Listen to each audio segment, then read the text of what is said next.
So I'm going to be talking about Figma and some design principles. So what is Figma? It's a collaborative tool built with designers in mind, and it allows for multiple people to work together on a design file. So throughout your whole design workflow, you can use Figma, whether that's your brainstorming, you're in the concept stage, or either you're doing the wireframing, or you're doing low or high fidelity designs, as well as prototyping. What you're actually seeing right now is their prototyping in action as a presentation. You can also share the prototype, so people are able to test it and try out all the buttons. And you can even get some development done with it. You can actually take some snippets of code like CSS out and import them into your projects. So these are some of the use cases they laid out on their website. I've had all the links here too, so in the future, if anyone wants to go back to and look at it, these are everything that they talk about and how you can use it with them. So some advantages: it's free for up to 2 users and for 3 projects.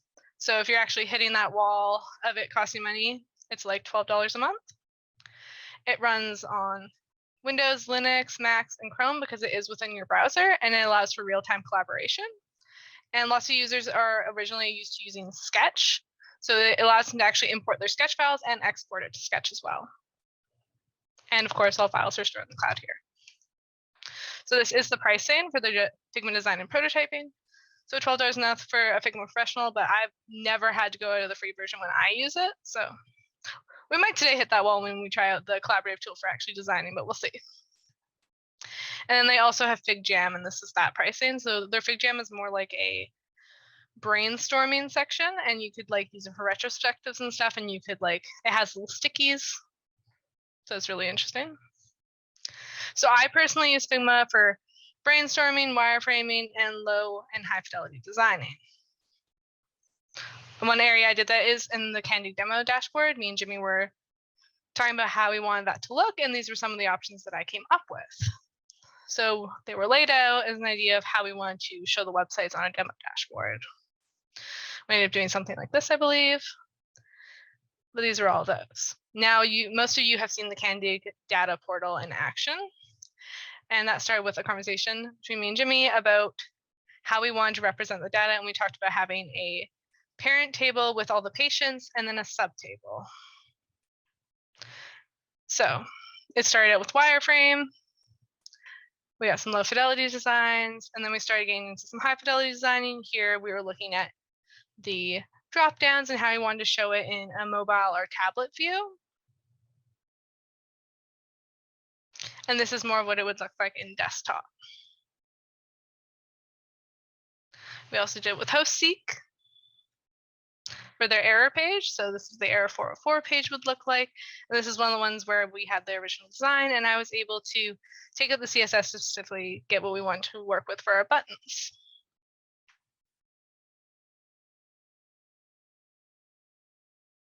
I also worked on making a CanDIG map with Sam. So we originally had something like this. It's a little blown out and blurry because the image was quite small. But we started out with something like this. Now there was a lot of initial drafts that we had, but the final drafts were looking more like this.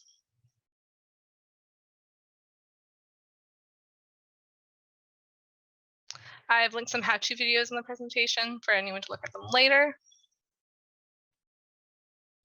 And let's talk about some design principles. So visibility. Visibility is the basic principle that the more visible an element is, the more likely the users will know about them and how to use them.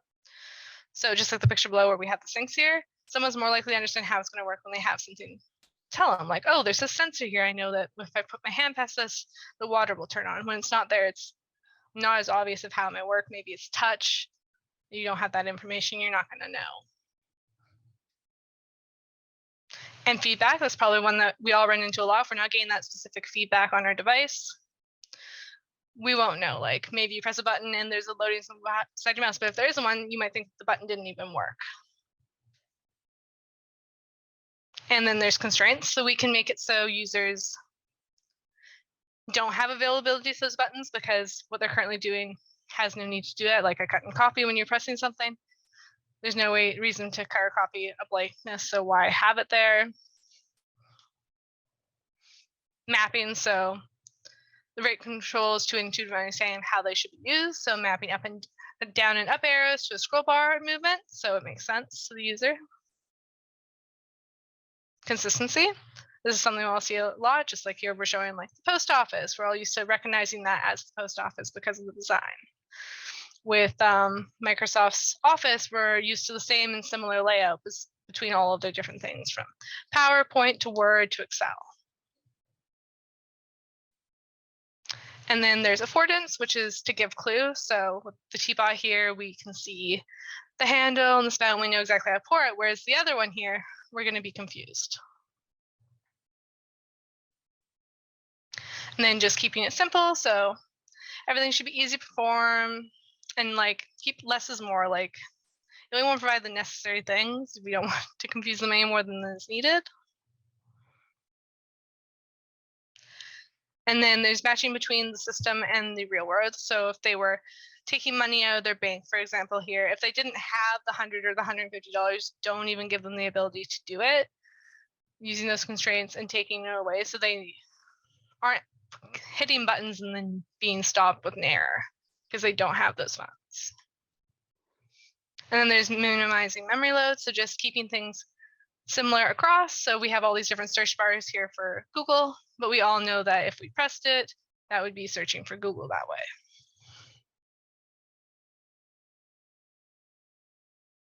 So diagnose and recover errors. So errors are going to happen, so we want to include helpful constraints, choose good defaults, and using a forgiving formatting.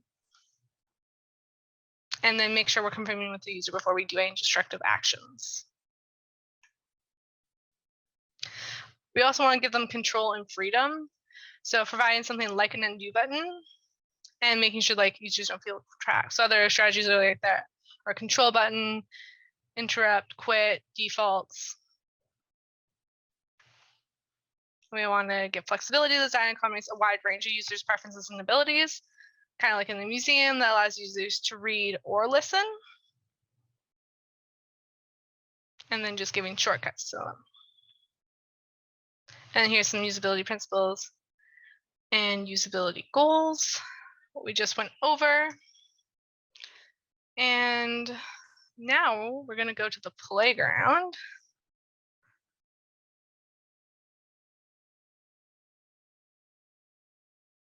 Stop my share for a sec so I can throw in the collaborative playground. So if everyone wants to, they can go to this fun link with their new Figma accounts.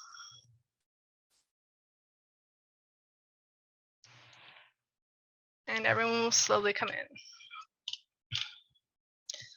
So when you initially arrive here, I'm hoping you hop up somewhere where it says, welcome to Figma, and here's some important controls. So pressing Controller Command if you are on Mac, and your scroll button allows you to zoom in and out. You can use your spacebar and your mouse to move back and forth.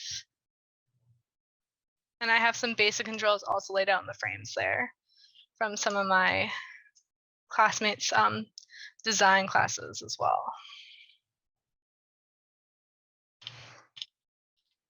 We also have some inspiration here at the bottom and some ideas on the right for people to potentially design here. Okay. So to get started, we're going to learn about frames. So with frames here, we press this little hashtag, and over on the right, we'll see that we have all these different frame options. So we can choose an iPhone 8 Plus, and it'll open up a frame for us. I like them when they have some bends because they look nicer when you want to use it as an asset. But once you have a frame, some people like to work with a layout grid. So usually you're working with columns, 5 on a device like mobile. And let's see. If you want to use it. I don't tend to use the layout grids, but lots of people really like them for the assist, but we'll just remove it. Here we have our shapes. So we have the square, lines, arrows, ellipses, everything here. We're able to drop a circle down, and then when we go back over the side, we have options like fill. So we can choose a fun color. We can choose to not have a color, maybe want a stroke. Maybe we want some effects like a drop shadow. Maybe we want to use a plugin. So there's a lot of cool plugins that come with Figma. These are all the ones I have, but we can use things like Unsplash. And we can pick a puppy here. Look at that, he's got a lovely profile. And we can get him set up with a little account if we wanted.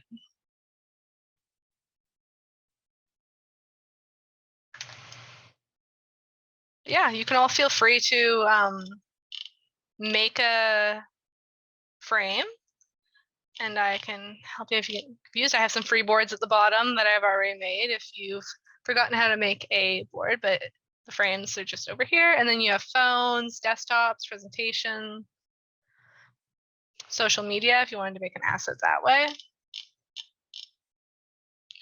You have your text up here, so maybe we want to send a message. We can change it to, I don't know, yellow. Maybe we want this, oh, not that one.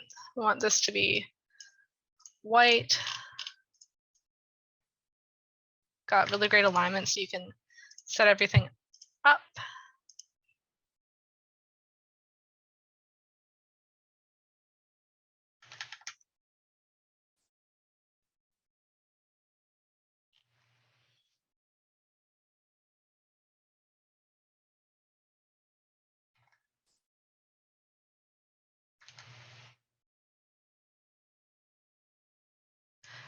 A well is in plugins. You can also get like, I have Iconify, so this is like a lot of different icon libraries all just thrown together.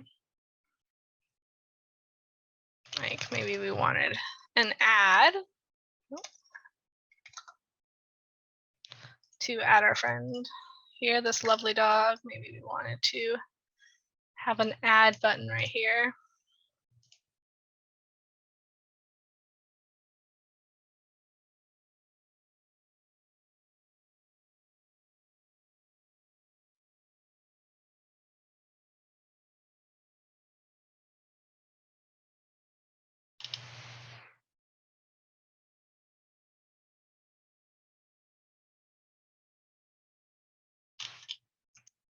We can change the color.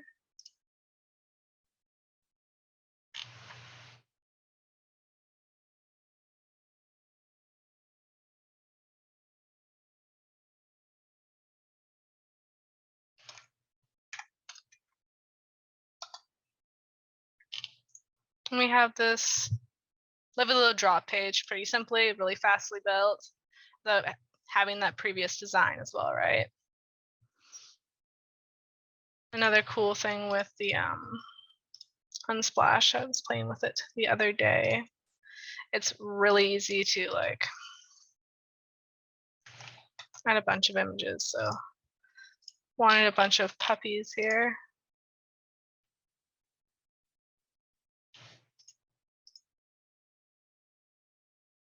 There we go.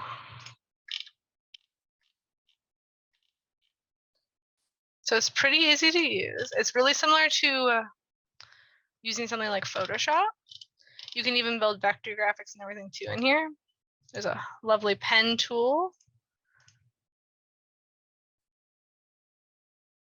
There's a lot of tools in here I personally even haven't used because I've only been playing with it for about a year now, but you can get some really awesome designs. I think I put these ones up too here in this little demo area with some suggestions, but if anyone has any questions.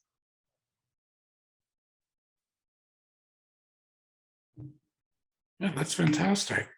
Who has some questions for Courtney?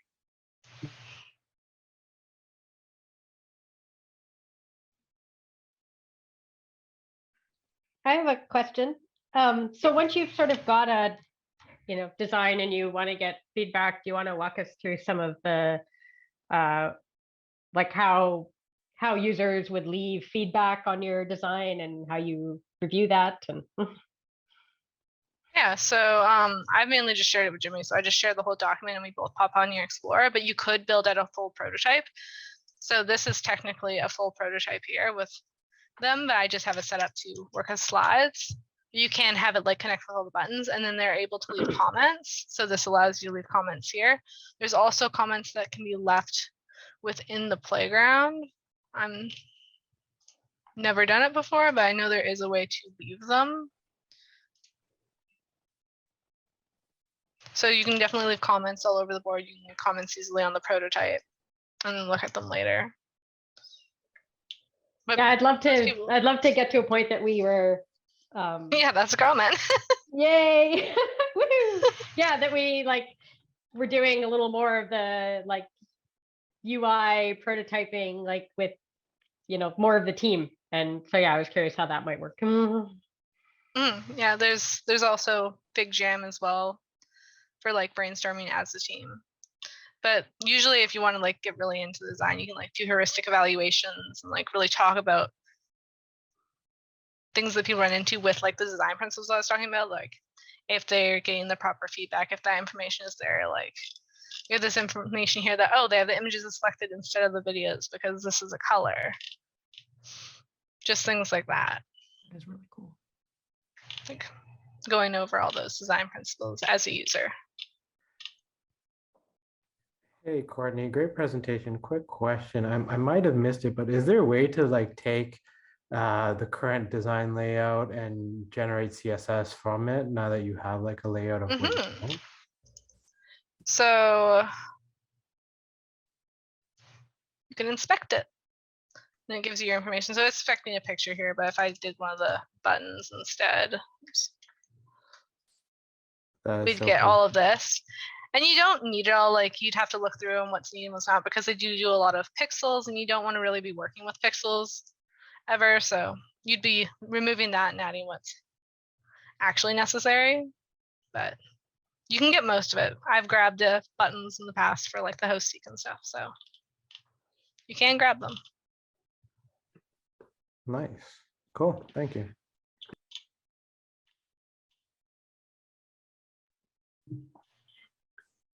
Fantastic. Any other questions for Courtney? Hi, Courtney. Nice presentation. So you mentioned that the work is saved automatically on the cloud. So does it have an offline functionality? You can download Figma onto your desktop, but it doesn't really have offline. It all has to be pushed up to the cloud to really be keeping it, which is for some people a con. But their whole idea is being collaborative, right? So all of your team can be on here at the same time talking. Okay, nice. And if you do try to save it, it says Figma auto saves your work. Fantastic. Anything else?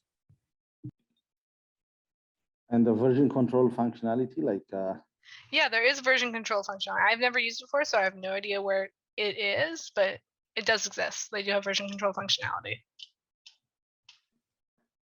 Okay, great. Thanks so much. I feel like this is so many leaps and bounds ahead of the really basic wireframing that I used once in a past life, that I feel like this whole field is just leapt forward. It's super awesome. Thanks for sharing. I'm trying to figure. I'm just quietly over here trying to figure out if I could how well I could use such a thing as a Photoshop replacement for because I don't have access to Photoshop anymore, and that makes me sad. Photopea is free online. If you want a free online Photoshop, there's Photopea. Oh, Photopea. Okay, thank you. Yep, you can do a lot of Photoshop stuff on here without using Photoshop though, so it's really nice. But and there's background erasers and stuff for images and all that too, but Photoshop does do that better. Yeah. So Photopea is a good online browser replacement for that. That's free. Someone completely coded. He does AMAs on Reddit about it all the time. It's really great. Cool. Thank you. That's terrific. Well, that's great. So, and now we all have accounts and can play with it ourselves. This is fantastic.